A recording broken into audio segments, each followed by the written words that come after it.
Welcome and good morning. I'm Josh Coyote, today's worship associate. Today is our 2024 February 18th in-person and online service. So welcome this morning, this day, and this opportunity to be together in community. We have a few announcements. We will be having joys and concerns after Time for All Ages, and we'll read those at anyone enters in the chat box online, and also there's slips of paper to write them down over there if you are in the service. Let's see. Book group will resume in March. Talk to Reverend Kevin if you are interested. Philosophy Society's next meeting is Wednesday, February 28th in the Snake River Room. And I think that's all. Oh, yes? I had an announcement, and that's Dr. David Adler will be speaking at the Downtown Event Center on Wednesday night at 7 o'clock. And I believe there is a $15 charge. It's a continuation of his constitutional conversations about current political topics. Okay. Dr. David Adler talking on Wednesday this week at 7 o'clock. Okay. We'll now move into the sacred time of our worship. As I ring the peace bowl 3 times, take deep breaths and relax so we can move into worship. For this moment in time, let go of your anxieties, fears, and worries. Be in this moment.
We will now read our church covenant. It is printed in the order of service, so feel free to read along. Love is the spirit of this community, and service its law. This is our great covenant, to dwell together in peace, to seek the truth in love, and to help one another. We will now be lighting our chalice.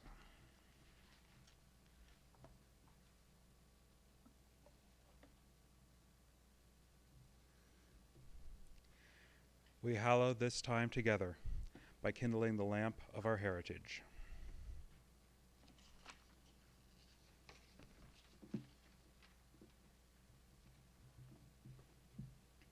Our call to worship this morning is the poem Question and Answer in the Mountains by Li Bai, who was a poet in the Tang dynasty of China. Around 730 CE is when this poem was written. Ask me why I stay on Green Mountain. I smile and do not answer. My heart is at ease. Peach blossoms on flowing water slip away into the distance. This is another world which is not of men. I invite you now to rise and body your spirit and join in singing our opening hymn, number 352, Find a Stillness.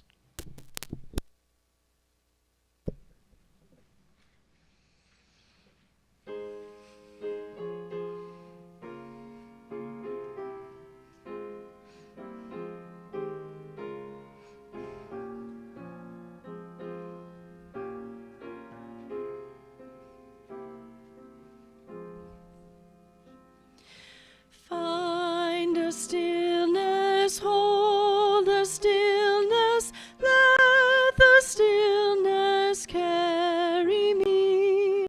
Find the stillness, hold the silence, let the silence carry me. In the Spirit, by the Spirit, with the Spirit giving power, I will find true harmony. Seek the essence, hold the essence, let the essence carry me. Let me flower, help me flower, watch me flower, carry me. In the Spirit, by the Spirit, with the Spirit giving power, I will find true harmony.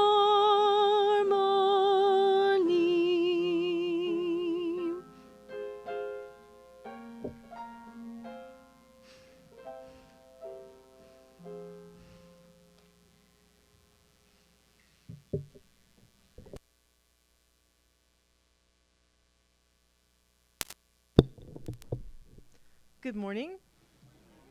This morning's Time for All Ages is a story about the frog who lived in a well. It's a traditional story from China, and they think that Zhuangzi in the 4th century is the fellow who wrote it. Sitting in a well and looking up at the sky is an old proverb. The Chinese use it to describe people who think they know everything, but actually know very little. For example, there once was a frog who lived inside a well shaped like a deep walk. So it was very wide, had steep sides, and came down to a flat bottom. The frog was so happy with his home that he always boasted to his many, many friends, the tiny crabs, the fish, the bugs, the tadpoles, dragonflies, and even the worms, about how wonderful the well was. "Look," he said to the crab, as he tilted up his head, "the sky looks so bright and clear from here, and so round. No place is better than my well. Another time he cast a delighted look at a tadpole while flinging his arms in the water this way and that. See, there is so much water here for us to play in. No place is better than my well. But his friends soon grew tired of his constant boasting. They began to ignore him and went about their own business. One day, a big turtle from the Eastern Ocean crawled past the well. Frog was sitting on a ledge near the wall, appreciating the sky, when he spotted this unexpected visitor. "Hi there!" Frog yelled. "What a rare guest! Please, my friend, please come pay me a visit." Big Turtle looked down inside the small well, straining his eyes. "Hi, how's life down there? It can't be very comfortable, can it?" Frog looked up, his eyes bulging, his tone a little annoyed. "Why, what a thing to say! Of course it's comfortable down here. In fact, it's wonderful. Wonderful." Big Turtle cast a doubtful look down the narrow opening. "Is that so?" Frog went on excitedly. "This well is all mine. There's plenty of water to quench my thirst, and I can float all day long if I want to. Why, I live like a king, so how could I not be comfortable?" Well, before Big Turtle could reply, Frog splashed the water with his short limbs. "See what I can do!" He began somersaulting and diving. Finally, his head emerged, his bulging eyes sparkling with delight. "Guess what? I have just had my feet massaged by the soft mud at the bottom of the well." Big Turtle smiled at his newly met friend. "So, you think life's pretty great in your well, huh?" Frog smiled back. "Sure. At night, when I'm tired of swimming, I hop along the wall, waking up my friends to say hello. Then I'll take a nap floating on a leaf and dream strange dreams. So what more can a bulge-eyed creature ask for? I'm king of the well! Ha ha!" He gave Big Turtle a triumphant look. "So why don't you come down and take a look at my kingdom?" "All right," said Big Turtle, but the closer he got to the well, the smaller the opening looked. "I'm sorry, Frog. I don't think I can make it down there." Why not?" Frog asked, his voice sounding very sad and his face looking like a deflated balloon. "Well, I'm too big. The opening of your well is far too small for me to fit through. I don't want to get stuck." Frog eyed his friend through the well's opening. "Well, you don't look very big to me." "Well, that's because the opening is so small you can only see my face. You haven't seen my long turtle neck, my strong turtle shell, or my sturdy turtle legs." Before Frog could say anything more, Big Turtle went on. Now, of course, I'm nowhere near as big as most of my other friends from the Eastern Ocean. Why, compared to them, I'm small." Frog's eyes bulged even more. "You mean there are creatures out there that are bigger than you?" "Much bigger. Shall I tell you how big the Eastern Ocean is?" Big Turtle said. "Okay," Frog laughed, "but it can't be much bigger than my well." Then he hopped on a tiny leaf, crossed his legs comfortably, and waited for Big Turtle to begin. "The Eastern Ocean is so big that no one can tell how wide or deep it is. In ancient times, during Emperor Yu's rule, there were floods for 9 years, but the water in the Eastern Ocean never rose. During old Emperor Shun's rule, no rain fell for 7 years, but the water in the Eastern Ocean never went down. The Eastern Ocean is so big that nothing can change it." Big Turtle looked down at his tiny friend. "That is why I am proud to live there." The frog was struck speechless by the vastness of the Eastern Ocean. He even fell off his leaf and sank almost to the bottom of the well before he could get over his shock.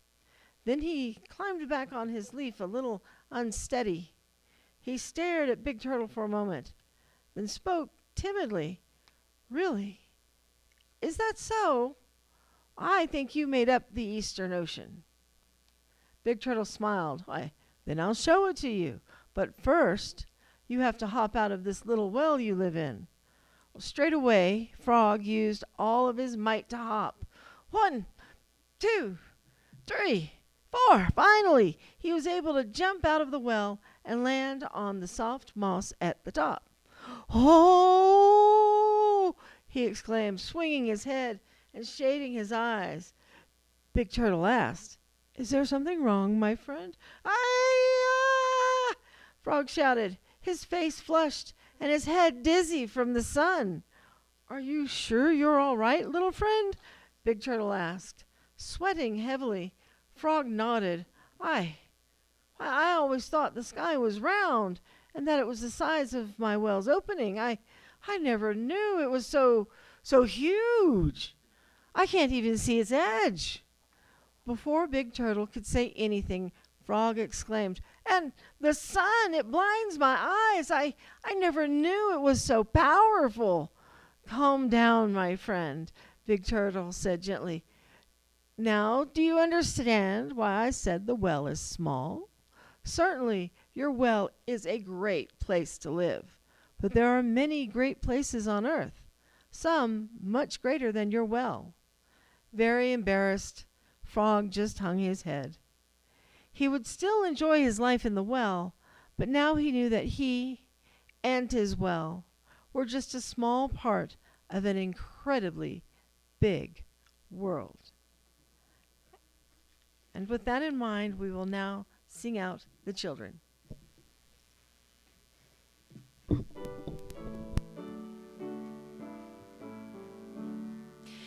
As we leave this friendly place, love give light to every face. May the kindness which we learn light our hearts till we return.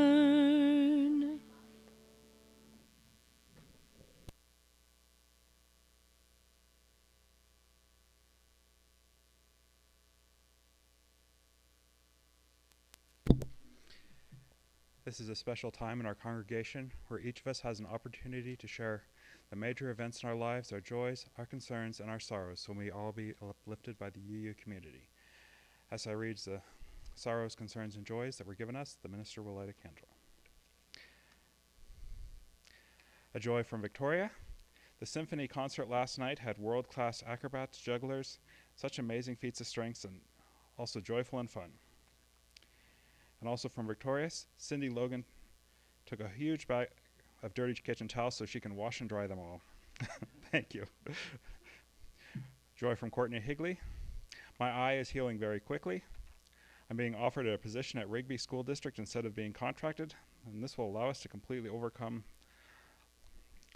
all the social benefit programs since we were homeless in 2018. A concern from Karen Schaefer. Our son Merrick is out of the hospital but still not able to deal with 24, 3, and 2 spine bulges. Bob is helping him work through all the appointments and meds and pain. A joy from Karen Schaefer. She's having eye surgery in a few weeks. No more drops in her eyes. Another joy from Karen Schaefer. Layla and her collected 13 more signatures for the open primaries, and if you want to sign today, she has the petition, and see her after service. Joy from Judy Stanley. She talked to Sue Wild on Saturday, and she sounds great and is still playing the clarinet. And then lastly, a joy from Cindy and Bob. Their granddaughter is learning to stand up on her own. Yay, Margot. We light one more candle for all the sorrows, concerns, and joys we hold in our hearts and are not yet ready to share at this time. Know we lift up our love for you, and we are all in this together.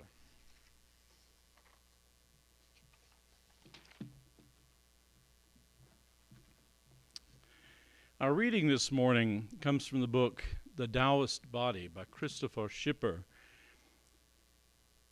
One may say it is the absence of definition that constitutes the fundamental characteristic of Chinese religion.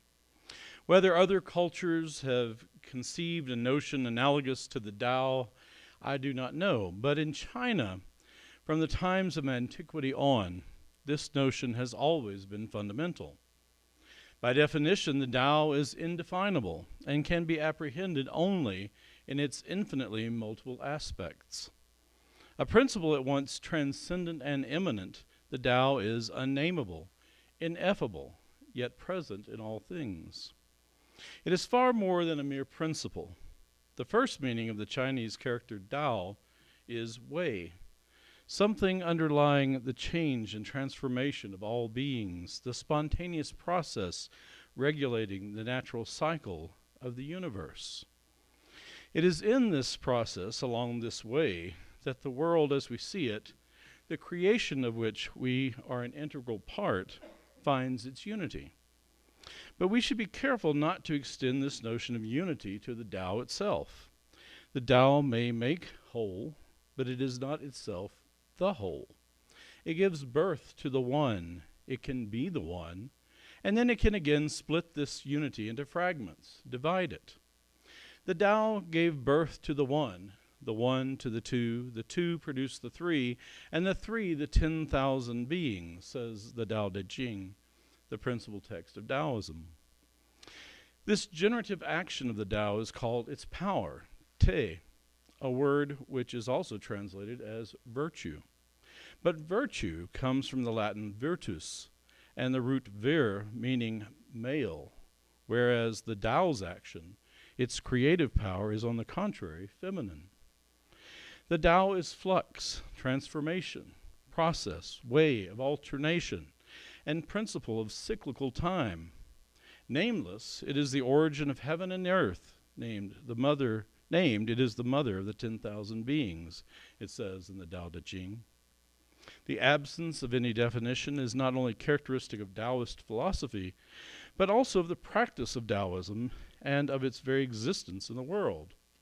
For almost 2,000 years now, the people have lived in communities organized around the local temples, observing festivals and holding ceremonies that correspond to the liturgical structures of Taoism, and calling on its masters without, however, professing the Taoist religion in a conscious way. As a religious and liturgical institution, Taoism, the social body of the local communities, has never had any true governing authority, nor canonical doctrines, nor dogma involving a confessional choice. Nor in the course of its long history has Taoism ever known any internecine strife or serious rivalry among its several branches, for nothing is further from the spirit of the Tao than cabals and factions. On the contrary, Taoism tends to absorb and harmonize all its currents in order to overcome its contradictions and outlast the vicissitudes of the world. It succeeds in this not by adhering to any formula or doctrine, but by modeling itself on the Tao and its effect on the reality closest to us, in our own physical bodies. The Tao is not far off. It is here in my body, say the sages. An offering to support the mission of this church will now be given and gratefully received.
The ancient Taoist text, Tao Te Ching, begins with the enigmatic verse, "The Tao that can be spoken of is not the enduring and unchanging Tao.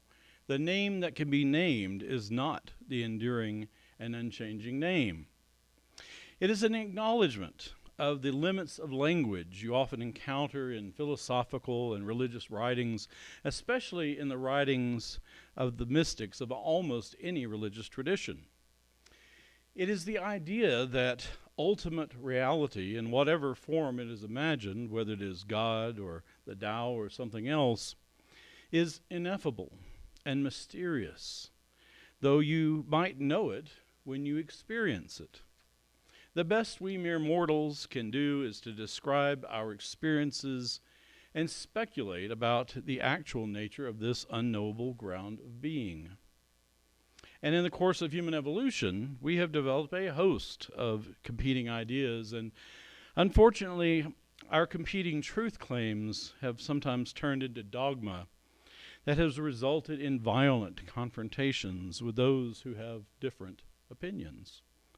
One wonderful aspect of Unitarian Universalist faith is that we are spiritual explorers who not only resist a dogmatic approach to the truth, but embrace a combination of curiosity and healthy skepticism in our lifelong search for truth and meaning. We are free and even encouraged to explore any religious and philosophical thinking, no matter where it comes from. So today, I want to talk about Taoist philosophy and a little about the practice of Taoism as a religion, because I think it offers some interesting ideas that you might wish to explore further, and because I have found the concept of the mysterious Tao to be meaningful in my own spiritual journey. I can only scratch the surface of Taoism in a sermon, but perhaps this will whet your appetite for further study. That said, I want to offer two caveats before I continue. First, I will not be speaking about the true Tao, for reasons I have already described. The true Tao is beyond words and categories. But I will be speaking about Taoism and what it has to say about this mysterious Tao. Second, I do not claim to be a Taoist master or even an expert on the subject, but I have studied Taoism for about 4 decades, on and off, both in personal study and more formal education, so I feel I can reasonably speak about it. So what is Taoism and where does it come from? The origins of Taoism are murky, but we can say that it emerged as a distinct philosophy in China around 2,500 years ago, and it has permeated the heart of Chinese philosophy and culture ever since, even surviving several periods when Taoists were persecuted by rulers who wanted to eradicate its teachings.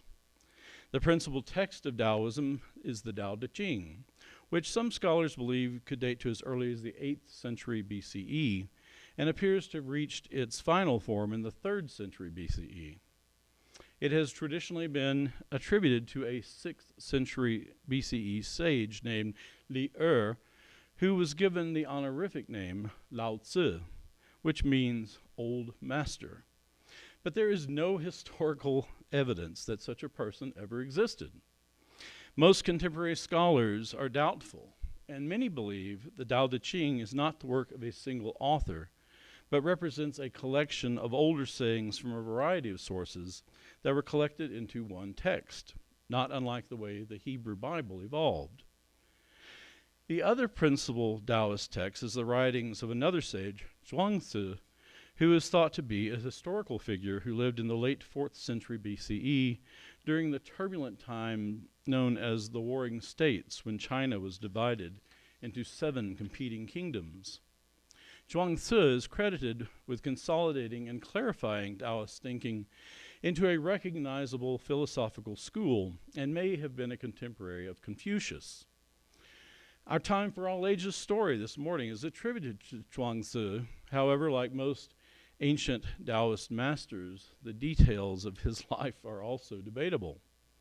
Very few of the roughly 1,500 texts of the Taoist canon, which were developed over about a 2,000-year span, contain many details about him or anything we could describe as historical accounts in general.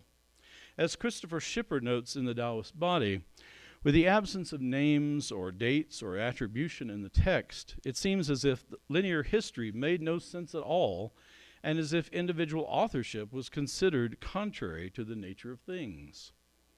What the history does reveal is that Taoist concepts evolved from earlier nature-centered Chinese shamanism, and you can still see echoes of this shamanism in the rituals and practical application of religious Taoism in the daily lives of many Chinese. One of the other complications of studying Taoism is the syncretic approach to religion you see in China and in some other Asian countries. From the earliest days, Taoism has been woven into the mundane social fabric of Chinese life. There was little special status afforded to even Taoist masters traditionally, and the average person would never have identified as a Taoist the way we might identify as a Catholic or a Unitarian Universalist. The common religion of China is a blending of three spiritual streams, Confucianism, Buddhism, and Taoism, into what is better described as a lifeway or popular religion, rather than what we think of as a religion in the West. In fact, it wasn't until more recent times when the modern Chinese language adopted a word for religion which literally means sectarian doctrine. This may make sense when applied to Western religions, but is still confusing when you apply the word to Chinese popular religion. Even the highly ritualistic forms of religious Taoism and other traditions you see in parts of China today. Though each tradition venerates a canon of sacred text, there is little emphasis on what we would call doctrine. Even among monks and priests, identifying with the teachings in a lineage of a specific master is more important. For over 2.5 millennia, each of these spiritual streams has influenced the forms and teachings of the others, so it can be hard to identify the unique characteristics that set them apart. As one group of scholars summarized, there are 5 shared assumptions common to Confucianism, Taoism, and Buddhism in Chinese spiritual philosophy about the nature of humanity and the world. These are: 1, all parts of the universe share with humanity a degree of sentience. Human beings and so-called things are thus one without distinctions. 2, there is a preordained correct place and pattern for everything in the universe. 3, the ideal is achieved when all things operate in cosmic harmony, that is, when peace and order reign supreme. 4, humanity has a special responsibility for maintaining this harmony when it is already present in the world, or for working toward its reestablishment when, because of some human tragedy, ignorance, or willfulness, it is absent. And 5, finally, the very survival of humanity depends on the establishment of this harmony insofar as this is possible. But even though these 3 main branches of Chinese religion share these fundamental principles, there is a different emphasis in each tradition about their application to everyday life and the spiritual journey. For Buddhists, it is the discovery of our intrinsic Buddha nature in search of enlightenment and escape from endless cycles of reincarnation. For Confucians, the emphasis is on maintaining cosmic harmony through moral character, virtue, and right relations. And for Taoists, the emphasis is on understanding the ineffable Tao, which flows through and creates all things in the universe. And the ideal state for living beings is to be in harmony with this flow, which is neither good nor bad in our contemporary, ordinary way of thinking. It is when we are out of harmony with the Tao that things go awry. So Taoist teachings and religious practices are aimed at restoring this harmony and learning to live within a universe that is in a constant state of flux. Another important Taoist teaching concerns the balance of interrelated opposite forces, known as yin and yang, which manifest in dualities such as light and darkness and action and inaction. This is symbolized by the familiar circular Taoist symbol, like the one in your order of service. Within the two halves of the symbol, a portion of the opposite element is included, illustrating how each half of a duality contains a portion of the other in an indivisible whole. Thus, for example, in Taoist thought, distinctions between moral dichotomies such as good and bad are merely perceptions and have no real independent existence. From a Western perspective, it's probably easier to consider Taoism more as a philosophy than as a religion, although in practice, religious Taoism has all the usual trappings of religion, including temples, shrines, priests, monks, rituals, and holy festivals. Many Taoist festivals are rooted in nature, especially the solar holidays, and they have ancient origins that reflect the kind of folk traditions you see in the indigenous cultures and pagan religions throughout the world. There are also gods and goddesses venerated in religious Taoism, and often they are local deities with folk origins that likely predate the introduction of Taoist teachings. In this sense, Taoism could be considered a henotheistic religion, meaning that the worship of one's local deities does not exclude the possibility that other deities also exist and can be worshipped by other people. However, unlike most theistic religions that envision their gods or God as something apart from the universe or nature, in Taoism, even the gods are a manifestation of the creative flow of the Tao, and thus they are part of one interrelated whole. For philosophical Taoists, the gods may be seen as metaphorical concepts only, or at best, as manifestations of an aspect of the Tao. And though the flavors of Taoism vary from place to place, there is a strong affinity for nature that permeates the tradition, and you can really see this in the Taoist art and poetry. It is especially evident in the Taoist poetry of China's Tang dynasty, which spanned the years 618 to 907. Taoism flourished in the Tang dynasty, and the founding Tang Emperor Li Yuan, also known as Gao Tzu, even claimed to be a descendant of Lao Tzu. The Tang dynasty is considered to be the golden age of Chinese poetry, and our call to worship and closing words this morning are poems by the two most famous poets of that era. Taoism has also found expression in martial arts, and in the year 184, there was even a rebellion against the rulers of the Han dynasty called the Yellow Turban Rebellion, which was led by a militant Taoist sect. More peaceful physical practices that are aimed at restoring personal harmony within the creative flow of the Tao include Tai Chi and Qigong, and many Westerners have adopted these ancient Chinese practices in recent decades. Taoist philosophy manifests in many forms. I began studying Taoism and Buddhism a few years before I found my way to a Unitarian Universalist church. And it was apparent to me from the start that there were many similarities between both the philosophy of Eastern religions in general and the Eastern approach to blending spiritual philosophical concepts when it made sense. In the Christian West, we are used to thinking of our religious identity within a single denomination that professes a set of beliefs described by a set of official doctrines.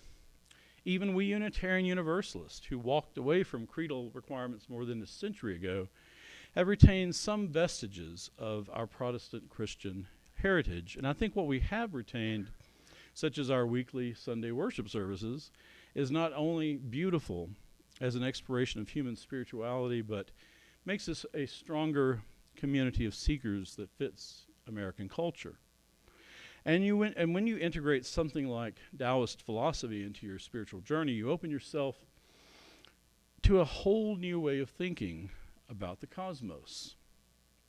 Like the frog in our Time for All Ages story, you might suddenly discover you're part of a much bigger world than you imagined. Almost every day, it seems that science is discovering more evidence of interconnectedness as a fundamental principle of the universe. Whether it is the mysterious nature of quantum entanglement, the impact of the oceans and the biosphere on climate and weather patterns, or the incredibly complex relationships within ecosystems and the need to preserve biodiversity. And there is much philosophical speculation in recent decades about systems theory and more integral approaches to understanding the universe than the reductionism and categorizing of the past. We do not live in a static universe, but one that is in a constant state of evolution and transformation. Religious ideas that depend on a fixed creation or deny our interdependence within the web of all existence may be comforting for some, but they don't stand up to scrutiny in the face of this reality. Taoism is an ancient way of understanding the world that embraces the idea of constant transformation, and admittedly a degree of cosmic indifference. And for at least the last 40 years, it has been apparent to many of us that it might help us appreciate this growing sense of a universe as an interconnected flow of creativity. Just as the three main spiritual traditions of China have coalesced over the centuries into a common life way that permeates Chinese culture on every level, I see a blending of Eastern and Western philosophy and spirituality, along with the contributions of indigenous people, as the best of all possible worlds, as Leibniz might say. As a Unitarian Universalist, there are clear parallels in the 5 shared assumptions that underlie Chinese religion and to our 7 principles. And I am glad I am part of a spiritual tradition that encourages us to explore the diversity of the world's religions and to see what truths they may reveal. It's what attracted me to this faith in the first place. As a religious humanist, I find Taoist philosophy intriguing and filled with potential for restoring a viable understanding of the human relationship with the cosmos. And as a religious naturalist, the Taoist core value of a deep connection to nature and emphasis on our interconnectedness with the more than human world resonates with my sense of being part of a vast web of life. For years, I have talked about the Tao in conversations with my spiritual director as being as close to a concept of God that I could imagine. Mysterious, transformative, expansive creativity at work in the universe. I also find Taoist ideas about mortality to be more comforting than any other theological speculations I have encountered. But it might be uncomfortably vague for some people. Though many Taoists believe in reincarnation, the common Taoist view of life and death is that, like all beings, our spirits emerge from the Tao, and we return to the Tao when we die in a kind of spiritual immortality. We live our lives within the Tao's constant flow of creativity, and we can come to some level of understanding our experience of the Tao if we choose. But the Tao just is. So let me encourage each of you to explore Taoist philosophy, if you haven't already, as something that might enhance your spiritual journey. It is a stream of wisdom that I think fits nicely into our values, no matter what spiritual truths you have already embraced. If you are lucky, you may even have a mystical experience of the true Tao, not the Tao I can speak about. I invite you to rise in body or in spirit once again and join in singing our hymn number 353, Golden Breaks the Dawn. And I've asked Jessica to play this through once before we start singing, because this is a hymn I have never used in any worship service, especially not here.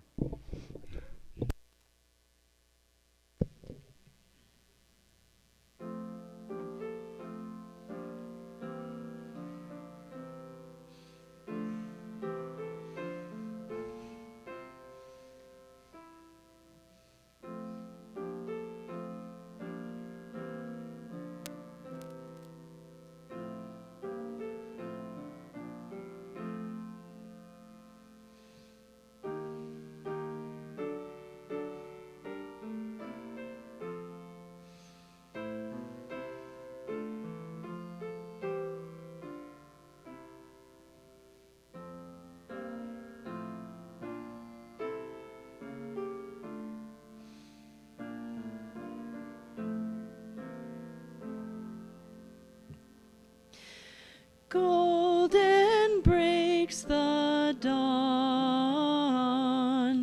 comes the eastern sun, over lake and lawn, sets its course to run. Birds above us fly, flowers bloom below. Through the earth and sky,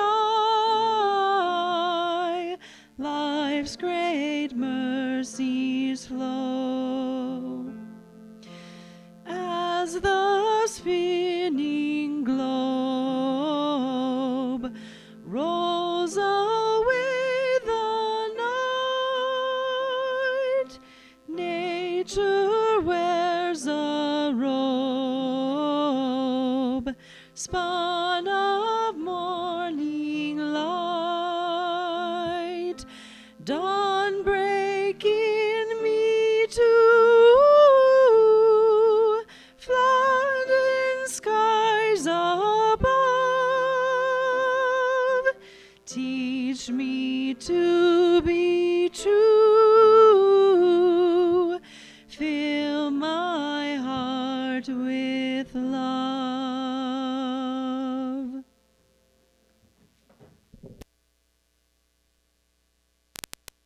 It's a lovely melody. I like that one. I can't recall ever even singing it in a UU congregation. Our closing words are the poem Delighting in the Rain on a Spring Night by Du Fu, who is also a Tang Dynasty poet, as I mentioned. And this one dates to about 761 CE. The good rain knows the seasons.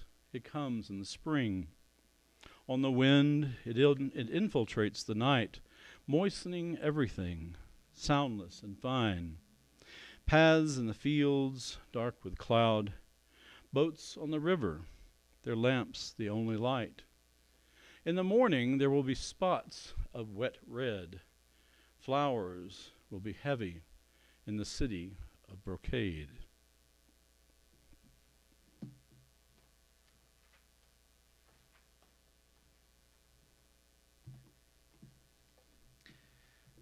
We will now extinguish the chalice. The words are in your order of service if you wish to join along. We extinguish this flame, but not the light of truth, the warmth of community, or the fire of commitment. These we carry in our hearts until we are together again.